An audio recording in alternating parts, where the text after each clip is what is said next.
You are the traveler, and you've decided to talk to Albedo. It's been a few days since you've absorbed everything, every event that happened during the trial. You try to contemplate over and over again, thinking that perhaps, just perhaps, if you gave him a chance, you wouldn't be so angry. Perhaps if you gave him a chance, you'll be able to understand his actions. However, the memories of him toggling the mark on his neck on and off haunted you at night, especially after you know he is buried. His own brother, his own kin, his own kind. Subject 2, also now known as Negredo, the imperfect, the broken, and the lost.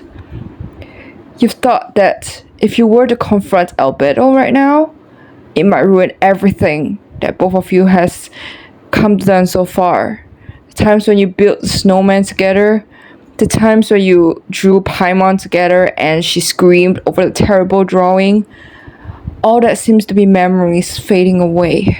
However, you decided to tell the truth, to speak the truth.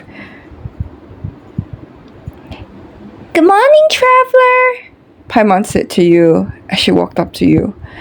You stretched on your bed, but you didn't seem to want to move. You hesitated, your hand on the edge of the bed.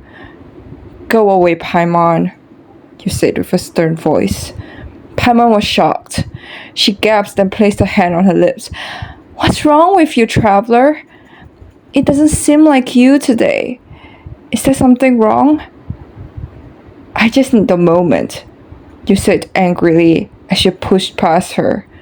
"Just leave me alone for today," you demanded as you walked out of the door and slammed it. Everyone in Mondstadt was listening to Venti playing the lyre as the dragon flew overhead. "Ooh!" everyone gasped. Jiren was at the side, enjoying the sight. With Noelle, Jean, Amber, Kaya, and Diluc all at the table before the Good Hunter. You walked up to them, a stern look on your face. You were not going to conceal your smile this time. "Good morning, traveler," Jean said as she wanted to pass you a skewer. "How did you rest yesterday?" You thought that you might falter under Jean's very kind invitation, but you passed the skewer back to her. "Tell me where Albedo is," you said with a low voice. Jean and the rest were a little surprised. This doesn't seem to be like traveler. Could there be a traveler imposter among us right now? Kaya decided to make a joke about it, not knowing that it wasn't the right time. "Oh, please, traveler, come on. Everything is fine right now. There are no monsters hunting Mondstadt, and everything is good. So why don't we sit down and drink wine?" But you still wouldn't budge. "Tell me where Albedo is. Right now." Jin and the rest paused. Even Diluc was surprised and shocked. He took his drink and took a sip. "Seriously, what's wrong with you, traveler? Did you sleep on the wrong side of the bed yesterday?" However, Diluc realized the situation and he shook his head. "No, we do not know where Albedo is. However, you could ask Sucrose and Timaeus.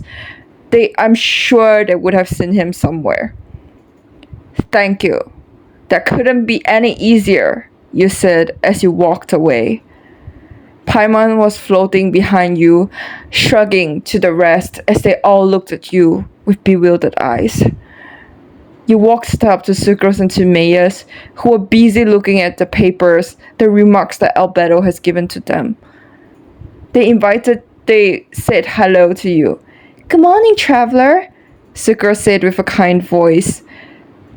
"How are you today? Is everything alright? Are you here to look for Mr. Albedo too?" Timaeus was like, "Yeah, exactly. We just got our papers back from Albedo, and oh my goodness, he is literally grading me like I'm in grade school. But again, the jokes just couldn't crack past you today. Normally, you would stifle laughter. Normally, you would chuckle and make fun of Timaeus' incapabilities. With kindness, of course. But today was just not the day. Since you guys know where Albedo is, just tell me where he is right now. I need to find him desperately, and this is not helping. Sucrose and Timaeus exchanged worried glances, but they decided not to pry further.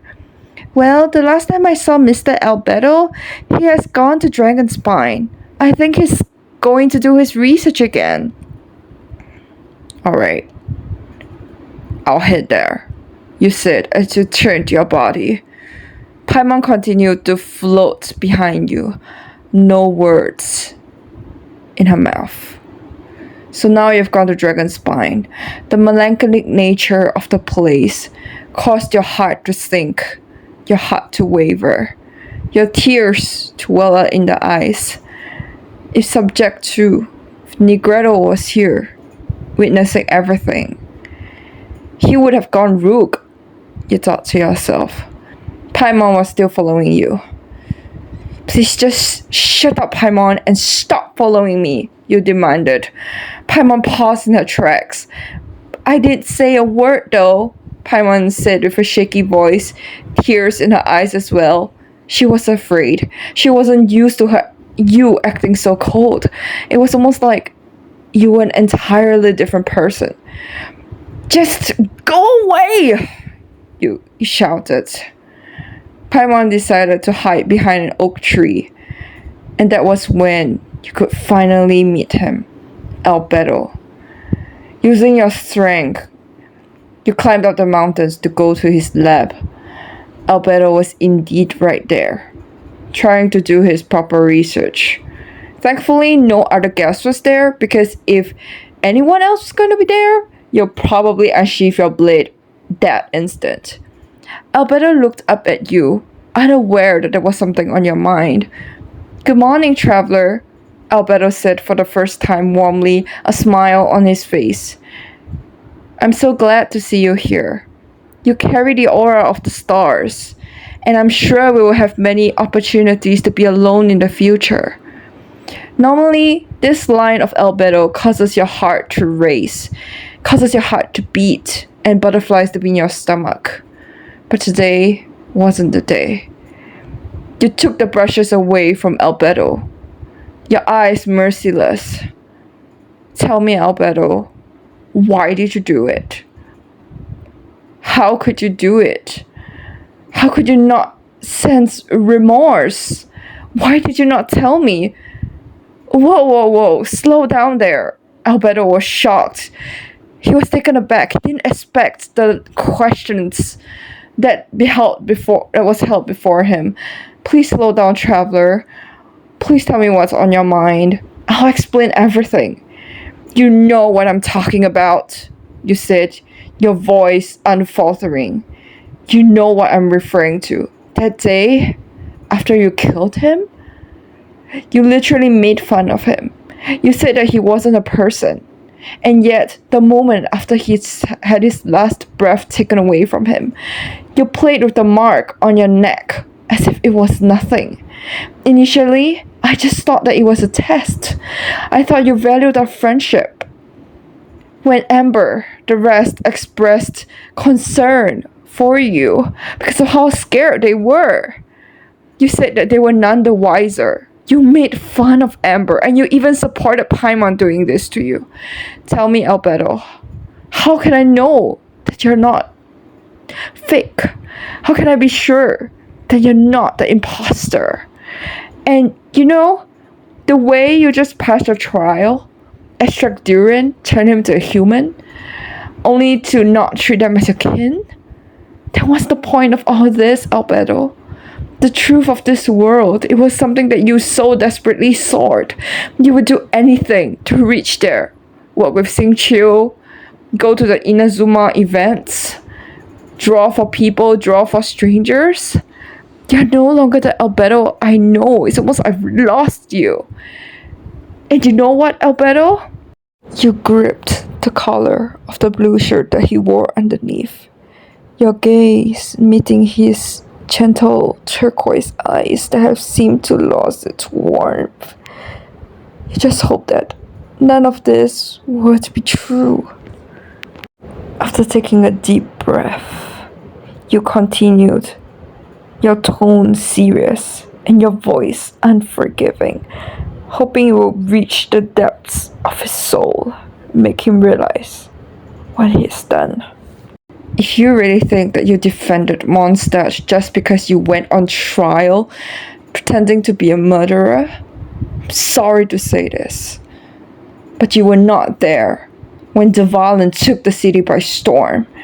You were not there when Raiden A unsheathed his sword on Inazuma, causing thunder throughout the nation.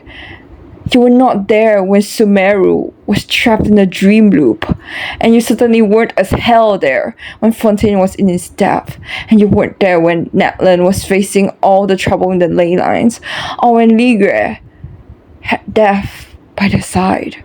So if you were expecting me to give you a woohoo, I'm sorry, but Albedo, I am not going to give you this recognition. The piercing silence created an illusion that the cold was colder, the skies were darker, and the snow felt harder. After you said all this, Albedo's eyes widened. This was not a conversation he expected. As you walked away after throwing your coat into the air, speaking, "Let's go, Paimon," Albedo was stunned. He couldn't move. His legs were frozen.